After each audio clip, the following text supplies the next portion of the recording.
Assalamu alaikum, chers frères et sœurs. Le concept du Mahdi est profondément enraciné dans la tradition islamique, où il est souvent décrit comme un guide et un rénovateur qui apparaîtra à la fin des temps pour rétablir la justice et la paix dans le monde. Son nom signifie littéralement « le bien guidé », et selon les croyances, il viendra pour rectifier les injustices, guérir les divisions de la communauté et ramener l'humanité vers une voie droite. Présent dans les récits prophétiques, hadiths, transmis depuis des siècles, le Mahdi est une figure attendue et respectée, avec une mission immense et unique, celle de préparer le monde à l'ère de paix et de prospérité ultime. Avant de commencer cette vidéo, je vous invite à vous abonner à notre chaîne et d'activer la cloche de notification pour rester informé de nos prochaines publications sur la foi islamique. Merci et bonne vidéo. Ce sujet attire un grand intérêt, car il est lié à des événements d'envergure mondiale et spirituelle qui concernent autant les croyants que les curieux. Pour beaucoup de fidèles, la croyance en l'arrivée d'un sauveur qui se dressera contre l'injustice résonne d'autant plus fort face aux difficultés et aux crises que traverse notre monde moderne. Les guerres, la corruption, les inégalités sociales et les troubles environnementaux nourrissent un sentiment d'urgence et un besoin de justice qui rendent ce sujet encore plus pertinent. La quête de ce personnage apporte un espoir, une lumière dans une époque qui peut sembler sombre. Alors, face aux signes de l'époque, une question surgit et nous interpelle. Le Mahdi est-il sur le point d'apparaître? Alors, restez avec moi jusqu'à la fin pour découvrir cela. Si vous avez des questions ou des commentaires en cours de route, n'hésitez pas à les laisser en bas. J'apprécie beaucoup vos retours. Allons-y. Les sources et les écrits religieux sur le Mahdi. Le concept du Mahdi, ou bien guidé, est tiré des sources principales de l'islam, les hadiths, paroles et actes du prophète Mohammed, et, indirectement, le Coran. Bien que le Mahdi ne soit pas explicitement mentionné dans le Coran, les hadiths rapportent de nombreux récits qui le décrivent comme une figure clé de la fin des temps, destinée à établir la justice divine. Ces hadiths, transmis par des compagnons proches du prophète, varient en termes de fiabilité et d'interprétation, mais ils convergent sur certains éléments. Le Mahdi sera un descendant du prophète Mohammed, issu de la lignée de Fatima, sa fille, et son règne surviendra durant une période de troubles mondiaux et de grande corruption. Les interprétations du Mahdi divergent selon les écoles de pensée au sein de l'islam. Dans l'islam sunnite, la croyance au Mahdi est présente, bien qu'elle ne soit pas aussi centrale que dans d'autres courants. Les sunnites considèrent le Mahdi comme un leader juste qui viendra pour rétablir l'ordre et préparer la communauté à la venue de Jésus, Issa, dont la descente est également prophétisée. Cette vision sunnite n'associe pas le Mahdi à une nature surnaturelle ou divine, mais le présente plutôt comme un guide humain choisi par Dieu. Du côté de l'islam chiite, en particulier dans la branche des chiites duodécimains, le Mahdi est perçu de manière beaucoup plus spécifique. Il est identifié comme le 12e imam, Muhammad ibn Hassan al-Mahdi, disparu mystérieusement en 874 après Jésus-Christ, et considéré depuis lors comme étant en occultation. Les chiites croient qu'il réapparaîtra au moment où l'injustice sera à son comble pour restaurer la foi et la justice. Cette croyance est si centrale dans la doctrine chiite que le Mahdi est aussi appelé imam caché et est perçu comme un guide spirituel protecteur, même durant son absence. Quant aux éléments prophétiques, les hadiths décrivent plusieurs signes et événements annonciateurs de l'arrivée du Mahdi. Selon la tradition, avant sa venue, le monde sera marqué par une période de chaos et d'injustice généralisée, avec des conflits qui diviseront la communauté et une dégradation des valeurs morales. Parmi les signes, certains récits mentionnent l'apparition d'épidémies, de tremblements de terre et de guerres incessantes.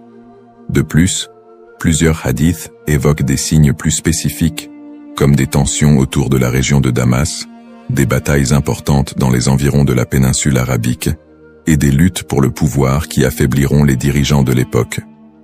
Un autre aspect prophétique mentionne le Mahdi et Jésus, Issa, travaillant ensemble pour rétablir la foi et anéantir les forces du mal.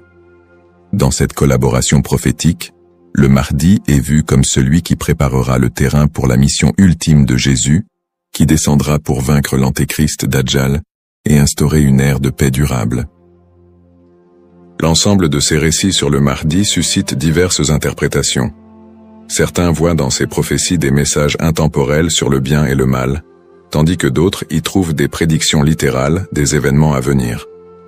Dans les deux cas, ces textes offrent une promesse de justice et d'équité pour ceux qui se sentent opprimés ou marginalisés.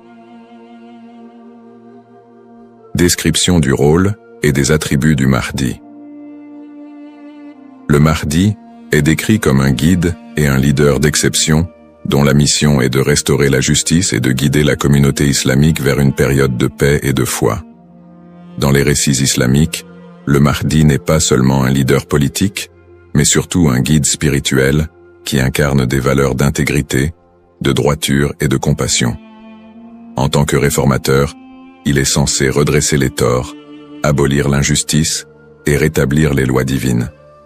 Ce rôle en fait un leader complet, capable de résoudre les crises morales, sociales et politiques qui pourraient diviser la communauté à la fin des temps. Selon ces récits, le Mahdi est celui qui inspirera les croyants à revenir vers les principes fondamentaux de la foi islamique, en éliminant les faux enseignements et en corrigeant les pratiques déviantes. Les attributs distinctifs du Mahdi le rendent unique parmi les autres leaders. Il est souvent décrit dans les hadiths comme un homme de grande piété et de sagesse, qui saura discerner le bien du mal avec une clairvoyance exceptionnelle. En plus de son sens aigu de la justice, il est mentionné qu'il viendra de la lignée du prophète Muhammad, descendant de sa fille Fatima, ce qui renforce la dimension spirituelle et prophétique de son rôle. On dit que le Mahdi possédera des qualités telles que la douceur, la miséricorde et une profonde dévotion, mais également une force et une détermination inébranlables pour affronter les forces du mal et de la corruption. Ces caractéristiques le distinguent des leaders ordinaires, car il incarne un idéal de pureté morale et de droiture qui servira de modèle pour tous les croyants. Une des particularités les plus marquantes de la mission du Mahdi est son alignement avec Jésus, Issa, une croyance partagée par de nombreux courants de l'islam. Selon les récits prophétiques, le Mahdi et Jésus travailleront main dans la main pour combattre l'injustice et apporter la paix. La descente de Jésus est un événement prophétisé dans l'islam, et il est dit qu'il priera aux côtés du Mahdi, ce qui symbolise l'unité et l'harmonie entre les deux figures. Jésus aurait pour mission de vaincre l'antéchrist, Dajjal, une force du mal redoutable, tandis que le Mahdi préparera le terrain pour cette confrontation ultime et inspirera les croyants à rester fermes dans leur foi. Cette coopération entre le Mahdi et Jésus est perçue comme un moment d'unité divine, transcendant les différences entre les croyants pour établir une ère de paix durable sur terre. Les signes avant l'apparition du Mahdi. Selon la tradition islamique, l'apparition du Mahdi sera précédée par une série de signes annonciateurs qui se manifesteront sous la forme de troubles sociaux, de corruption et de conflits mondiaux. Ces signes indiquent une période de chaos, d'injustice généralisée et de déclin moral. Les hadiths rapportent que des tensions profondes diviseront les peuples, la richesse sera concentrée entre les mains de quelques-uns et la moralité sera pervertie, tandis que l'injustice régnera de plus en plus largement. Les systèmes politiques et économiques s'effondreront sous le poids de la corruption et de la cupidité, créant un monde où les valeurs humaines fondamentales seront négligées. L'émergence de ces troubles est vue comme une préparation spirituelle et une alerte pour les croyants, les incitant à renforcer leur foi en attendant l'arrivée d'un sauveur. Signes dans le monde actuel. De nombreux croyants et penseurs voient dans les événements mondiaux actuels des éléments pouvant correspondre à ces signes prophétiques. Les crises économiques et financières, les inégalités sociales grandissantes, les conflits armés qui se multiplient, les crises humanitaires et les catastrophes naturelles sont perçus par certains comme des indicateurs de l'approche de cette période de désordre. Par exemple, les conflits au Moyen-Orient, les guerres civiles, la montée des extrémismes, les catastrophes environnementales et les pandémies récentes sont souvent interprétés comme des manifestations de ce déclin prophétisé. Pour les croyants, Ces phénomènes rappellent les hadiths, qui annoncent des temps d'épreuve avant l'apparition du Mahdi, et renforcent le besoin d'espérer en une figure qui viendrait redresser la situation. Bien que les interprétations varient, l'accélération et la globalisation des crises dans notre monde actuel suscitent des questionnements et poussent certains à envisager l'imminence de l'apparition du Mahdi. Analyse des petits signes et grands signes. Les récits prophétiques distinguent généralement entre les petits signes et les grands signes annonciateurs de la venue du Mahdi. Les petits signes sont des événements ou des tendances qui marquent le début de la fin des temps et se produisent souvent progressivement, tandis que les grands signes sont des événements majeurs et exceptionnels qui précèdent directement l'apparition du Mahdi et de la fin des temps. Petits signes, ces signes incluent la dégradation morale et éthique de la société, la perte des valeurs spirituelles, l'augmentation de la cupidité et de la corruption, et la montée des tensions sociales et des injustices. Parmi les autres petits signes, on note aussi la multiplication des conflits entre les nations, la prolifération de fausses doctrines et une déconnexion croissante entre les croyants et leur foi. La division interne au sein de la communauté islamique est aussi un signe mineur important. On dit que des factions et des dissensions émergeront, fragilisant l'unité des croyants. Les petits signes s'accumulent pour créer un contexte d'épreuve qui prépare l'humanité à la venue du Mahdi. Grands signes. Contrairement aux petits signes, les grands signes sont des événements d'une envergure exceptionnelle que nul ne pourra ignorer. Ces signes incluent notamment l'apparition de l'Antéchrist, Dajjal, une figure du mal dotée de pouvoirs extraordinaires, qui sèmera la terreur et tentera de détourner les gens de la vérité. Un autre grand signe est la descente de Jésus, Issa, sur terre, qui jouera un rôle crucial aux côtés du Mahdi pour vaincre le mal et rétablir la foi. D'autres grands signes comprennent des phénomènes naturels inhabituels, comme des éclipses solaires ou lunaires en des temps imprévus, des tremblements de terre dans des régions spécifiques, et des changements climatiques spectaculaires qui attireront l'attention de l'humanité entière. La venue du Mahdi sera précédée par des signes si frappants qu'ils seront indéniables pour les croyants et non-croyants. Cette distinction entre petits et grands signes aide les croyants à comprendre que, bien que des signes puissent apparaître, il est important de garder un équilibre dans l'interprétation et de ne pas céder à la panique. Ces signes servent de rappel pour renforcer la foi et se préparer spirituellement, sans chercher à deviner précisément le moment de l'apparition du Mahdi, qui reste un mystère connu de Dieu seul. Les différentes perspectives sur le Mahdi. La figure du Mahdi est un concept central dans l'islam, mais elle est perçue de manière différente selon les deux principaux courants que sont l'islam sunnite et chiite. Pour les sunnites, le Mahdi est un leader bien guidé qui apparaîtra avant la fin des temps, pour rétablir la justice et la paix dans un monde en proie à la corruption et au désordre. La croyance au Mahdi est présente chez les sunnites, mais elle n'est pas aussi centrale que pour les chiites, et elle n'est pas strictement codifiée dans les textes fondamentaux. Les sunnites voient le Mahdi comme un homme ordinaire, choisi par Dieu, qui viendra guider la communauté musulmane, mais ils ne l'identifient pas comme une figure spécifique, ni comme une figure en occultation. Du côté de l'islam chiite, en particulier dans la branche des chiites duodécimains, le Mahdi revêt une importance plus profonde et spécifique. Les chiites identifient le Mahdi comme étant Muhammad ibn Hassan al-Mahdi, le 12e et dernier imam, qui est entré dans un état d'occultation à la fin du 9e siècle. Selon la croyance chiite, cet imam est toujours en vie, caché aux yeux du monde, et il réapparaîtra lorsque Dieu le décidera pour instaurer la justice. Cette conception du Mahdi comme imam caché fait partie intégrante de la théologie chiite, qui voit en lui un guide spirituel et protecteur, même en son absence, et qui joue un rôle central dans l'attente messianique de la communauté chiite. Les visions contemporaines et divergentes. Dans le contexte actuel, le concept du Mahdi suscite des interprétations modernes et divergentes. Certaines visions apocalyptiques, souvent influencées par des contextes politiques ou sociaux, voient le Mahdi comme une figure de résistance contre l'oppression mondiale et un symbole de libération face aux injustices contemporaines. Dans des contextes marqués par des conflits ou des crises, certains groupes mettent en avant l'imminence de son apparition pour renforcer l'engagement religieux ou politique, parfois en interprétant les signes prophétiques de manière littérale pour justifier certaines actions.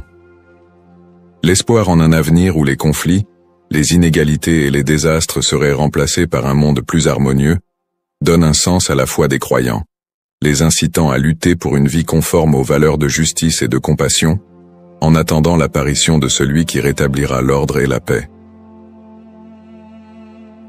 Les risques de la surinterprétation et des faux messies. L'attente de l'apparition du Mahdi, figure de justice et de paix, est une croyance profondément ancrée dans la foi musulmane. Cependant, cette croyance peut aussi engendrer des risques de surinterprétation et de malentendus, notamment avec l'émergence de faux prétendants se proclamant Mahdi. Au fil de l'histoire, des individus se sont déjà déclarés être le Mahdi, attirant des adeptes et suscitant des mouvements religieux parfois déstabilisateurs. Ces faux messies, en exploitant la ferveur des croyants, peuvent conduire à des troubles, des tensions communautaires, voire des conflits. Dans certains cas, ces prétendants cherchent à renforcer leur pouvoir personnel ou à gagner en influence, provoquant des conséquences potentiellement dévastatrices pour les communautés qui les suivent. Leur influence peut diviser les croyants, générer des violences, et même entraîner des catastrophes humanitaires si ces mouvements sont militarisés ou extrémistes. Un autre risque important est la manipulation des croyances autour du Mahdi par des groupes ou individus mal intentionnés. Certains mouvements exploitent cette croyance pour recruter des fidèles ou justifier leurs actions, en interprétant les signes prophétiques de manière alarmiste ou sensationnaliste. Ils s'appuient sur l'idée de l'apparition imminente du Mahdi pour attiser les peurs ou rallier des gens à leur cause, souvent en faveur d'intérêts politiques ou idéologiques. Dans des contextes de crise, cette manipulation peut entraîner des mobilisations massives et inciter des personnes à adopter des positions extrêmes, créant ainsi un climat de méfiance et d'instabilité. Face à ces dérives, l'importance du discernement est cruciale. Il est essentiel pour les croyants de faire preuve de prudence et de retenue dans l'interprétation des signes et des prophéties. La tradition islamique recommande de rester vigilant, car seul Dieu connaît le moment précis de l'apparition du Mahdi. En restant ancré dans les principes de justice et de piété, et en s'appuyant sur des sources fiables et la sagesse des érudits, les croyants peuvent éviter de tomber dans le piège de l'illusion et de la manipulation. Garder un esprit critique face aux revendications de certains groupes et individus est essentiel pour préserver l'intégrité de cette croyance. Ainsi, plutôt que de se précipiter dans des interprétations ou de suivre des figures douteuses, il est fondamental de s'attacher aux valeurs essentielles de la foi et de se préparer spirituellement, sans chercher à deviner l'avenir ni à suivre des faux messies. En résumé, le concept du Mahdi, figure centrale dans la tradition islamique, évoque des thèmes puissants de justice, d'espoir et de rédemption face aux crises contemporaines. Nous avons exploré les différentes perspectives sur le Mahdi, notamment les différences entre les courants sunnites et chiites, ainsi que les interprétations modernes qui en découlent. Nous avons également mis en lumière les défis actuels, tels que les injustices sociales et les crises environnementales, qui alimentent le désir d'un leader juste. Cependant, il est crucial de reconnaître les dangers des faux prétendants et de la manipulation de cette croyance, appelant ainsi à un discernement éclairé. En cette ère d'incertitude, il est essentiel de réfléchir à notre propre rôle dans la quête de justice et de paix. Chacun de nous a la capacité d'agir, d'inspirer le changement et de travailler à créer un monde meilleur, même à petite échelle. La question demeure: sommes-nous proches de la venue du Mahdi? Cette interrogation nous engage à réfléchir sur nos croyances et nos actions, et à envisager comment nous pouvons contribuer à un avenir empreint de justice et d'équité. Nous vous encourageons à partager vos réflexions et expériences sur le sujet dans les commentaires ci-dessous. Quelles sont vos pensées sur le Mahdi et son rôle dans notre monde contemporain? N'oubliez pas de vous abonner à notre chaîne pour plus de contenu inspirant et engageant sur des thèmes spirituels et sociaux. Votre voix compte et ensemble, nous pouvons œuvrer pour un monde plus juste. Cependant, D'autres approches modernes se concentrent sur une interprétation plus spirituelle et morale du Mahdi, considérant son apparition comme une métaphore pour inciter les croyants à rétablir la justice dans leur propre vie et à renforcer leur engagement spirituel. Ces visions contemporaines voient la venue du Mahdi non pas comme un événement littéral, mais comme un rappel constant de la nécessité de l'équité, de la bonté et de la piété. Dans cette perspective, le Mahdi représente une lumière spirituelle qui inspire les croyants à lutter contre les injustices, qu'elles soient personnelles, sociales ou morales. Le Mahdi dans le monde non musulman. La figure du Mahdi trouve également des échos dans le monde non musulman, où d'autres cultures et religions partagent le concept d'un sauveur ou d'un messie qui apparaîtra à la fin des temps pour instaurer la paix. Par exemple, dans le christianisme, il existe l'attente de la seconde venue de Jésus-Christ, qui est perçu comme un sauveur destiné à rétablir le royaume de Dieu sur terre. Les similitudes avec l'apparition du Mahdi, notamment en ce qui concerne le rôle de Jésus comme allié, créent des ponts entre les deux traditions et alimentent un intérêt interreligieux autour de la fin des temps. Dans le judaïsme, la croyance en la venue d'un Messie est également présente, avec l'idée qu'il viendra rassembler le peuple d'Israël et instaurer une ère de paix et de justice. Bien que les concepts diffèrent, on retrouve des thèmes similaires d'attente, de restauration et de paix qui rappellent le rôle du Mahdi dans l'islam. Ces parallèles entre les croyances de diverses religions montrent l'universalité du désir d'un redresseur ou d'un guide qui puisse apporter un équilibre face au désordre du monde. Cette notion d'un Messie ou d'un sauveur transcende les frontières religieuses et offre une perspective plus large sur l'espoir universel de paix et de justice. En somme, bien que le Mahdi soit une figure principalement islamique, les similitudes entre les concepts de sauveur dans différentes cultures et religions révèlent un besoin humain universel d'espérer en un futur meilleur et en la venue d'une figure capable de rassembler et de rétablir l'équilibre dans un monde souvent divisé et tumultueux. Les défis contemporains et le besoin de justice. Les crises et injustices actuelles révèlent des défis mondiaux qui semblent plus pressants que jamais, et beaucoup ressentent le besoin d'un leader capable de restaurer l'équité. Les inégalités économiques se creusent, avec une grande partie de la richesse mondiale concentrée entre les mains de quelques-uns, laissant de vastes populations dans la pauvreté. Cette fracture sociale amplifie le sentiment d'injustice, nourri par des systèmes économiques et politiques qui peinent à répondre aux besoins des plus vulnérables. Parallèlement, les conflits armés et les guerres persistent dans plusieurs régions du monde, notamment au Moyen-Orient, en Afrique et en Asie, déchirant des communautés entières et causant des crises humanitaires majeures. Ces conflits sont souvent alimentés par des intérêts politiques, ethniques ou économiques, aggravant la souffrance des populations civiles. Dans ce contexte, l'absence de solutions pacifiques et durables renforce l'impression d'une profonde injustice et crée un climat de désespoir. Le réchauffement climatique et ses effets sont un autre défi majeur de notre époque. Les catastrophes naturelles, de plus en plus fréquentes et destructrices, frappent souvent les populations les plus défavorisées, mettant en évidence l'injustice écologique à l'échelle mondiale. La déforestation, la pollution et l'exploitation des ressources naturelles entraînent des conséquences irréversibles pour la planète, affectant les générations présentes et futures. Ces problèmes illustrent une urgence collective, qui rappelle combien il est difficile de trouver des solutions justes et équitables dans un monde souvent dominé par des intérêts individuels. Face à ces crises, la croyance en l'arrivée d'une figure de justice, comme le Mahdi, apporte espoir et inspiration pour de nombreux croyants. Cette attente d'un leader juste qui restaurera l'équité n'est pas seulement un concept théologique, elle représente une source d'espoir pour ceux qui se sentent impuissants devant les injustices du monde.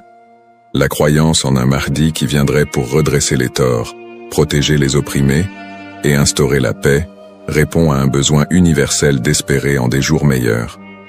En imaginant un futur dirigé par un guide spirituel et juste, les croyants trouvent la motivation de persévérer malgré les difficultés actuelles. Cette figure du Mahdi symbolise la promesse que l'injustice ne triomphera pas éternellement et que l'équilibre et la paix sont possibles, même si les défis actuels semblent insurmontables.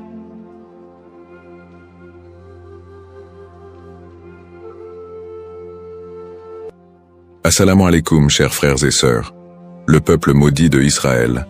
Une phrase qui semble résonner avec un mystère profond, une notion qui pourrait dérouter ou susciter la curiosité. Pourquoi parler de malédiction, alors que l'histoire d'Israël est généralement associée à celle d'un peuple élu par Dieu? Pourtant, au fil des siècles, des textes anciens aux événements historiques récents, l'idée que le peuple d'Israël aurait pu être maudit a traversé les cultures, les religions et les esprits. Il est crucial de comprendre que ce sujet va bien au-delà des simples récits bibliques. Il s'ancre dans une histoire complexe où la théologie, les prophéties et les malheurs historiques sont intimement liés. Cette notion de malédiction trouve son écho dans les croyances populaires, mais aussi dans des interprétations religieuses et culturelles, parfois mal comprises. Pourquoi ce sujet mérite-t-il notre attention aujourd'hui? Parce que ce n'est pas simplement un concept historique, mais une idée qui a façonné la perception mondiale d'un peuple tout au long des âges. Pour bien saisir la portée de cette notion, il est indispensable de remonter aux sources historiques et religieuses, de comprendre le contexte dans lequel ces croyances ont émergé et de démêler les faits des mythes. Le terme de peuple maudit a souvent été utilisé dans divers contextes pour parler du peuple d'Israël, mais que signifie-t-il réellement? Dans la Bible, en particulier dans l'Ancien Testament, les relations entre le peuple hébreu et Dieu sont parfois marquées par des promesses de bénédiction, mais aussi des avertissements de malédiction en cas de désobéissance. Dans le livre du Deutéronome, par exemple, Dieu promet des bénédictions à Israël s'ils obéissent à ses commandements, mais il y a également des malédictions redoutables s'ils s'en écartent. Parmi ces malédictions, on trouve des prophéties qui parlent d'exil, de souffrance et de dispersion à travers le monde. Ces passages ont alimenté des siècles d'interprétations théologiques, renforçant l'idée que certaines périodes de souffrance du peuple juif pourraient être vues comme des châtiments divins. Au-delà de la Bible, l'histoire du peuple d'Israël, marquée par les conquêtes, les destructions, l'exil et les persécutions, a renforcé cette image d'un peuple qui porte un poids historique lourd. Depuis la destruction du premier et du second temple de Jérusalem, en passant par les diasporas forcées, jusqu'aux tragédies plus récentes comme la Shoah, beaucoup ont vu dans ces événements des échos de ces anciennes malédictions bibliques. Mais ces interprétations ne sont pas uniquement religieuses. Elles se sont parfois transformées en idéologie politique et sociale.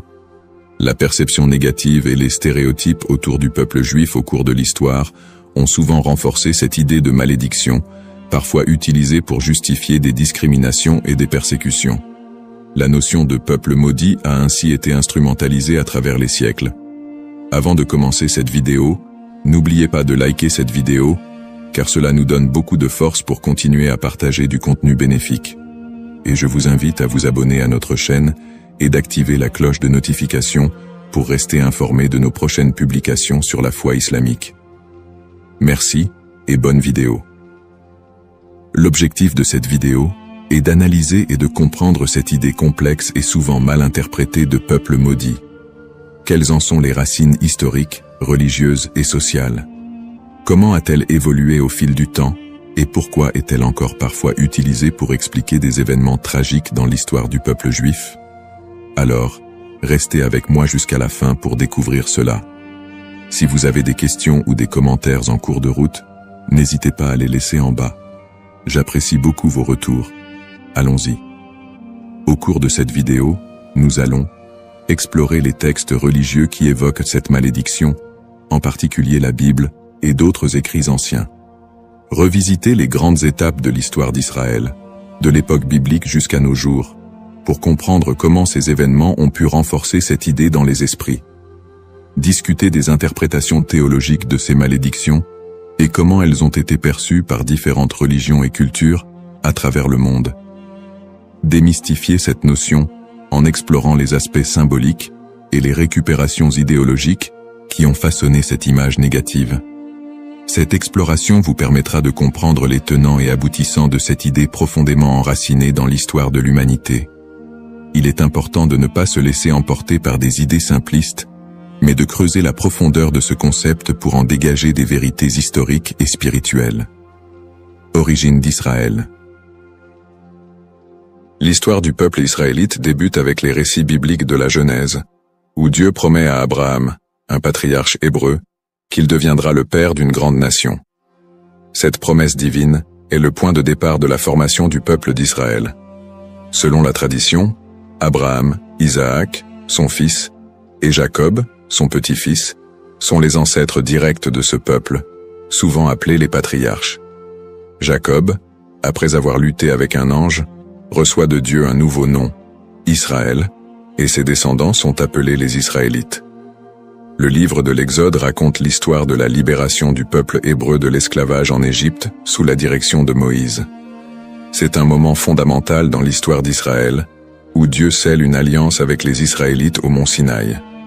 Dieu y remet les 10 commandements à Moïse, posant ainsi les bases des lois morales et religieuses qui guideront le peuple élu. Cette alliance est une promesse de protection divine en échange de l'obéissance aux lois de Dieu. À partir de là, Israël se constitue progressivement en nation, après la conquête de la terre promise sous Josué.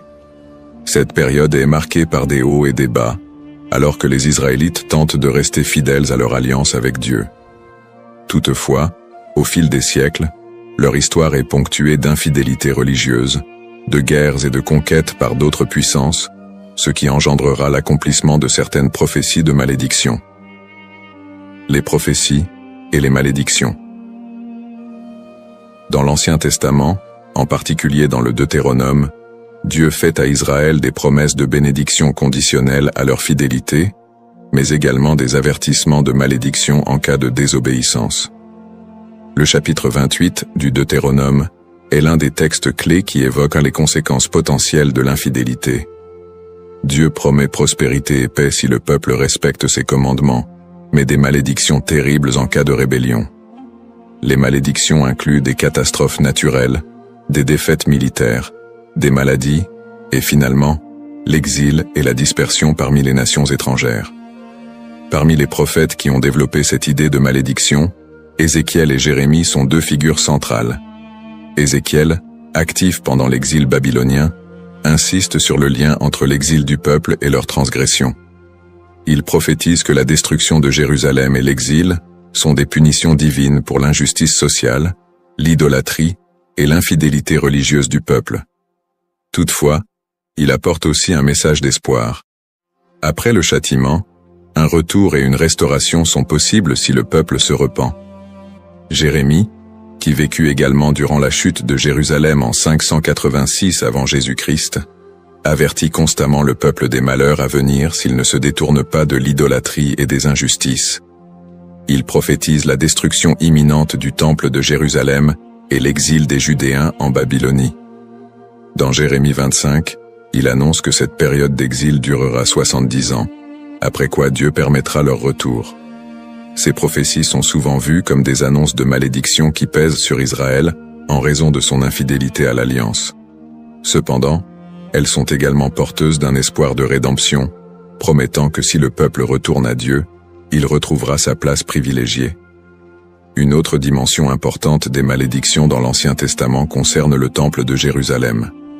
La destruction du premier temple par les Babyloniens en 586 avant Jésus-Christ, puis la destruction du second temple par les Romains en 70 après Jésus-Christ, sont vus comme des châtiments pour la désobéissance du peuple. Ces événements ont renforcé l'idée d'un peuple souffrant sous le poids de la malédiction divine. Persécutions historiques. L'histoire du peuple d'Israël est marquée par une série de persécutions et d'exils, souvent perçues à travers le prisme des malédictions bibliques. Le premier grand exil, celui de Babylone, survient après la destruction du premier temple en 586 avant Jésus-Christ. Par la suite, les Babyloniens déportent une grande partie des habitants de Juda, ce qui marque le début d'une longue période de diaspora. Après un retour partiel en terre d'Israël et la reconstruction du temple, les siècles suivants ne sont pas exempts de nouvelles épreuves. La période hellénistique, marquée par les conquêtes d'Alexandre le Grand, puis la domination romaine, amène son lot de tensions religieuses et politiques. le peuple juif subit de nouvelles persécutions, notamment sous l'occupation romaine. La destruction du Second Temple en 70 après Jésus-Christ par les Romains, sous l'empereur Titus, est un moment charnière dans l'histoire d'Israël. Cet événement marque le début de la grande diaspora, alors que le peuple juif est dispersé dans tout l'Empire romain et au-delà. La révolte de Bar Kokhba, en 135 après Jésus-Christ, aboutit à une nouvelle défaite et à un exil encore plus massif. À partir de ce moment, les Juifs deviennent un peuple sans terre, vivant en exil, souvent en minorité, et subissant de nombreuses discriminations et persécutions. Durant le Moyen-Âge, en Europe et dans le monde islamique, les Juifs font souvent l'objet de suspicions, de discriminations légales, et parfois de pogroms violents. Les croisades, notamment, voient des massacres de communautés juives en Europe. Les expulsions des Juifs d'Espagne, en 1492, et du Portugal en 1497, sont d'autres exemples de persécutions qui renforcent cette idée de malédiction. Dans ces périodes sombres, beaucoup d'historiens et de penseurs juifs eux-mêmes ont cherché à comprendre ces souffrances à travers les textes sacrés. Pour certains, ces malheurs étaient perçus comme la continuation des malédictions prononcées dans l'Ancien Testament. Pourtant, ces périodes de souffrance ne sont pas uniquement interprétées comme des châtiments divins, mais aussi comme des épreuves à travers lesquelles le peuple d'Israël serait purifié ou préparé à une rédemption future. Le 19e et le 20e siècle ne font qu'amplifier ces tragédies, avec l'émergence de l'antisémitisme moderne, culminant dans l'horreur de la Shoah, qui a vu l'extermination systématique de 6 millions de Juifs pendant la Seconde Guerre mondiale. Une telle catastrophe, d'une ampleur sans précédent, a profondément marqué l'identité juive et soulevé des questions sur le sens de cette souffrance historique. Conclusion du contexte historique. L'histoire du peuple d'Israël, tissée de moments de gloire, d'alliances divines, mais aussi de malédictions et de souffrances, reste une des plus complexes et des plus riches de l'humanité. Les prophéties bibliques de malédiction, les exils répétés, les destructions de lieux sacrés et les persécutions à travers les siècles ont façonné la perception du peuple juif, tant de leur propre point de vue que de celui des autres nations. Le concept de peuple maudit, les bases théologiques, l'idée de malédiction dans les textes religieux, en particulier dans la tradition judéo-chrétienne, est un concept riche et complexe. Les malédictions sont souvent prononcées par Dieu en réponse à l'infidélité ou à l'injustice du peuple. Dans la Bible, notamment dans le livre du Deutéronome, Dieu promet des bénédictions à Israël pour leur obéissance, mais aussi des malédictions en cas de désobéissance. Ces malédictions incluent des souffrances, des exils et d'autres calamités, illustrant le caractère conditionnel de l'alliance entre Dieu et son peuple. La distinction entre malédiction divine et humaine est essentielle. Les malédictions divines, souvent exprimées par des prophètes, sont vues comme des conséquences directes de l'action humaine contre les commandements divins. En revanche, les malédictions humaines peuvent découler de superstitions, de croyances populaires ou d'anathèmes lancés par des individus ou des groupes en réponse à des actes perçus comme immoraux. Cette différence met en lumière le rôle de la responsabilité humaine dans la réception de ces malédictions. Les prophètes, tels qu'Ézéchiel et Jérémie, jouent un rôle crucial dans la communication de ces malédictions. Leur message souligne que ces châtiments ne sont pas simplement des expressions de colère divine, mais des appels à la repentance et à la restauration. Ce cadre théologique souligne que les malédictions ne sont pas définitives et que le retour à la foi peut conduire à des bénédictions renouvelées. Malédiction et mythe. La notion de malédiction attachée au peuple d'Israël a donné lieu à de nombreuses interprétations populaires et mythes au cours des siècles. Dans les traditions chrétiennes et islamiques, des récits sur le peuple juif ont souvent été associés à des idées de punition divine. Ces interprétations, parfois teintées d'hostilité, ont conduit à la propagation de stéréotypes négatifs. Historiquement, des récits de malédiction ont été utilisés pour justifier des persécutions contre les Juifs. Par exemple, l'idée que le peuple juif a été maudit en raison de la crucifixion de Jésus a été utilisée pour alimenter l'antisémitisme. Ces interprétations ont pris racine dans des contextes sociopolitiques où le peuple juif était perçu comme un bouc émissaire lors de périodes de crise ou de bouleversements sociaux. La manière dont ces malédictions ont été comprises et transmises à travers les siècles a également façonné les perceptions collectives du peuple juif. Les récits de souffrance et de malédiction ont souvent été amalgamés dans la culture populaire, créant un imaginaire collectif qui persiste jusqu'à aujourd'hui. Cette dynamique entre malédiction et mythe a ainsi contribué à la stigmatisation du peuple juif à travers l'histoire. Analyse moderne. Dans le contexte moderne, le concept de peuple maudit a pris des formes variées et a été réinterprété sous différents angles. L'antisémitisme historique, qui a trouvé ses racines dans ces idées de malédiction, demeure une réalité dans de nombreuses sociétés. Les stéréotypes associés à la malédiction continuent d'alimenter des préjugés, parfois de manière insidieuse, dans le discours contemporain. Cependant, avec l'essor des mouvements de droit civique et des études critiques sur l'antisémitisme, il y a eu une tentative de déconstruire cette notion de malédiction. Des intellectuels et des théologiens contemporains cherchent à recontextualiser les récits bibliques en mettant en avant le message de rédemption et de justice qui les sous-tend. L'idée que les souffrances du peuple juif sont uniquement le résultat de la malédiction divine est de plus en plus contestée, au profit d'une approche qui valorise la résilience et l'identité culturelle du peuple juif. De plus, dans le cadre des dialogues interreligieux, il est crucial de dépasser les interprétations qui associent la souffrance à une malédiction éternelle. Les traditions religieuses sont de plus en plus appelées à collaborer pour combattre les préjugés et promouvoir la compréhension mutuelle.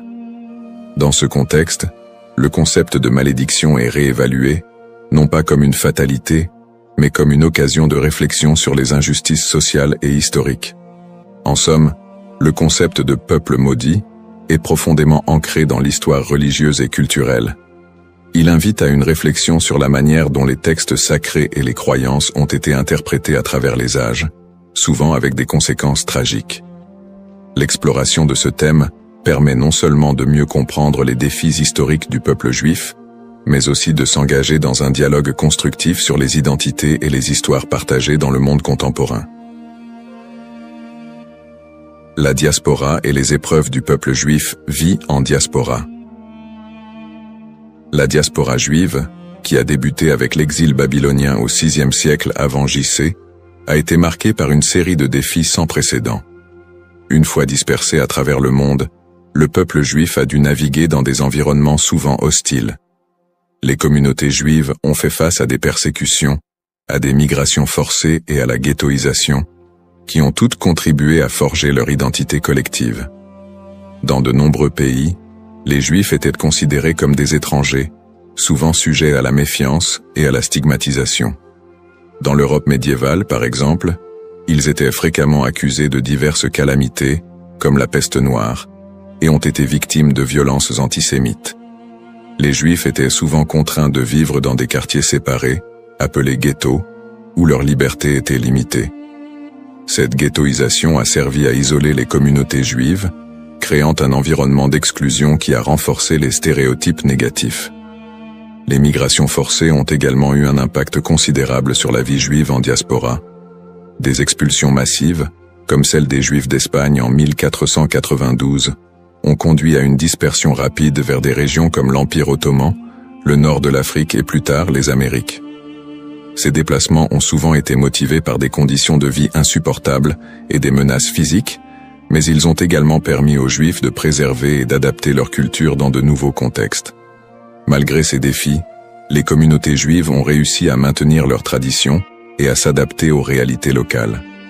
Elles ont développé des réseaux de solidarité, créant des institutions éducatives et religieuses pour assurer la transmission de leur héritage culturel et spirituel. Cette résilience face à l'adversité est une caractéristique marquante de l'expérience juive en diaspora. Les pogroms et l'Holocauste. Les pogroms, qui ont commencé en Europe à partir du IXe siècle, illustrent la violence persistante à laquelle les Juifs ont été confrontés. Ces émeutes violentes souvent encouragés par des autorités locales, ont mené à des massacres, à des pillages et à des destructions de synagogues. Un des pogroms les plus connus est celui de Kitchinev en 1903, qui a entraîné la mort de dizaines de Juifs et laissé des centaines d'autres blessés. Le XXe siècle a vu la tragédie de l'Holocauste, un génocide qui a coûté la vie à 6 millions de Juifs pendant la Seconde Guerre mondiale. Les nazis ont systématiquement exterminé les Juifs européens, mettant en place des camps de concentration et d'extermination. Malgré ces persécutions violentes, de nombreuses histoires de survie émergent, mettant en lumière le courage et la détermination du peuple juif. Des groupes de résistance, des réseaux de sauvetage et des actes de bravoure individuels témoignent de la volonté de maintenir l'humanité et la dignité face à l'inhumanité. L'Holocauste a laissé une empreinte indélébile sur la mémoire collective juive. Les survivants ont dû reconstruire leur vie dans un monde souvent indifférent à leur souffrance.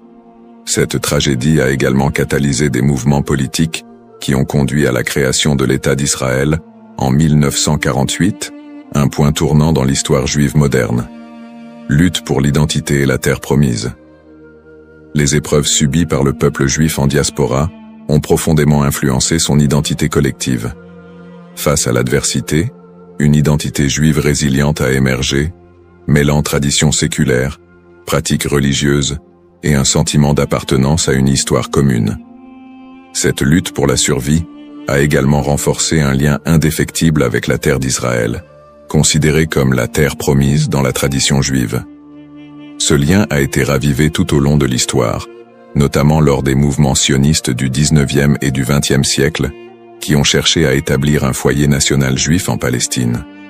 Pour de nombreux juifs, la terre d'Israël représente non seulement un lieu géographique, mais également un symbole de liberté, d'identité et d'unité. Les événements tragiques de l'histoire juive, comme l'Holocauste, ont également renforcé l'urgence de cette quête, suscitant un mouvement pour un retour à la terre d'Israël. En somme, l'expérience de la diaspora a été marquée par des défis extrêmes, mais aussi par une résilience remarquable.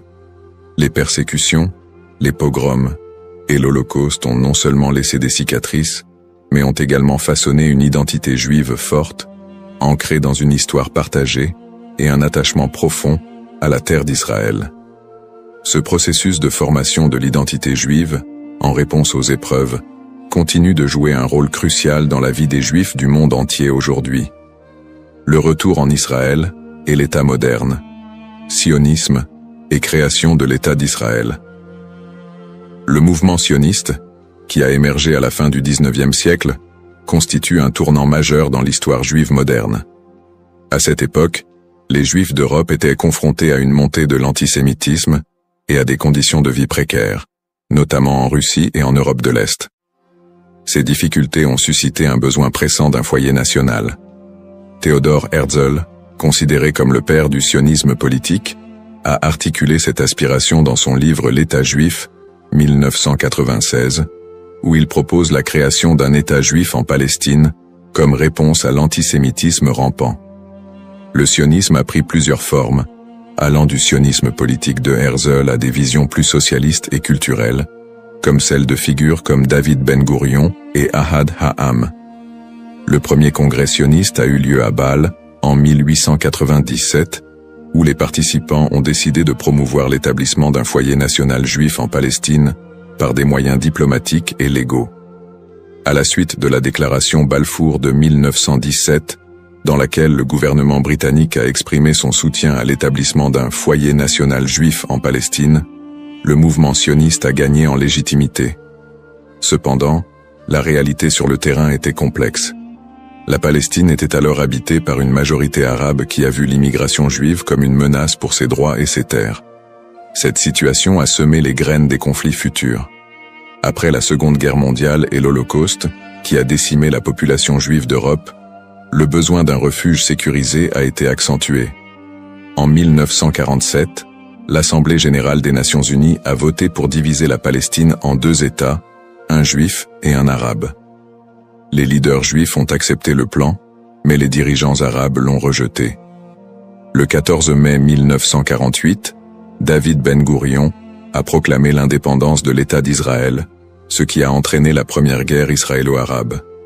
En dépit de l'opposition régionale, Israël a réussi à établir un État et à absorber un grand nombre de réfugiés juifs du monde entier, notamment des survivants de l'Holocauste.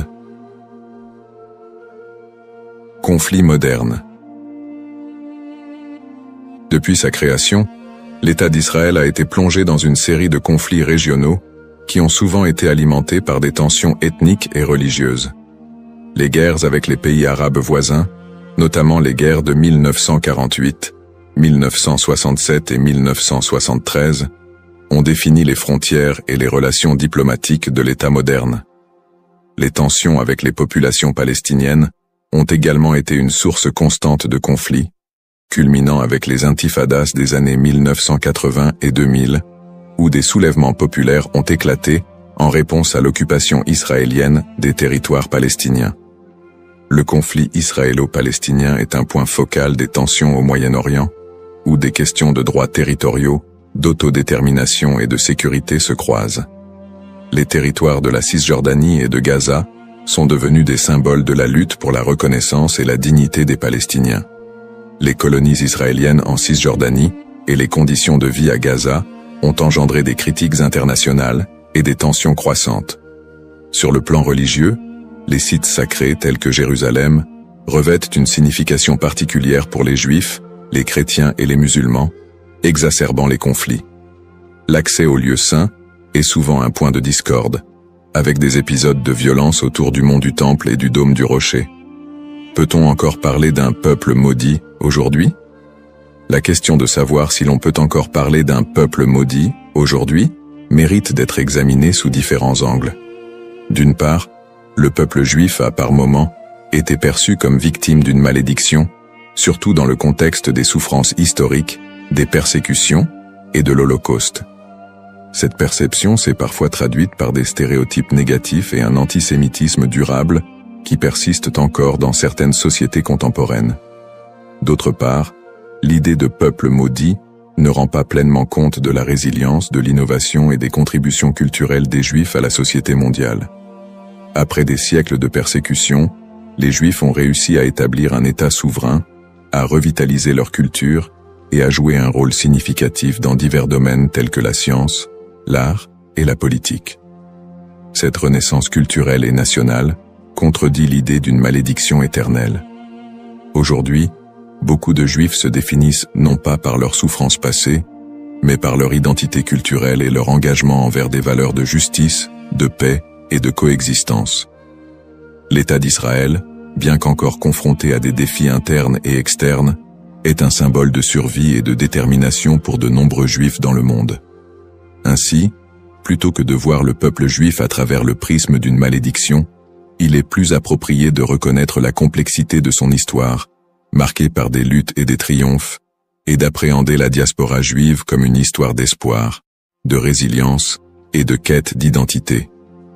Dans cette exploration du thème du peuple maudit d'Israël, nous avons retracé l'histoire complexe des Juifs, de leurs origines dans l'Antiquité à leur établissement moderne en tant qu'État souverain. Nous avons examiné le contexte historique et religieux, en soulignant les épreuves de la diaspora, les persécutions et les tragédies comme les pogroms et l'Holocauste. En analysant le concept de malédiction, nous avons également vu comment il a été utilisé pour justifier des stéréotypes et des violences à l'encontre des Juifs au fil des siècles. Nous avons ensuite discuté du mouvement sioniste qui a mené à la création de l'État d'Israël en 1948, ainsi que des conflits régionaux qui en ont découlé, notamment avec les populations palestiniennes. Ces tensions, alimentées par des enjeux historiques, ethniques et religieux, continuent de façonner la réalité actuelle du pays. En réfléchissant à l'évolution du terme « maudit », il est crucial de reconnaître qu'il a souvent été employé de manière péjorative pour désigner le peuple juif et justifier des injustices. Cependant, au fil du temps, cette notion a été déconstruite. De nos jours, parler de peuple maudit ne rend plus compte de la diversité et de la résilience des communautés juives. Au contraire, il est essentiel de voir le peuple juif comme porteur d'une riche culture, d'une identité dynamique et d'une volonté indéfectible de vivre et de prospérer,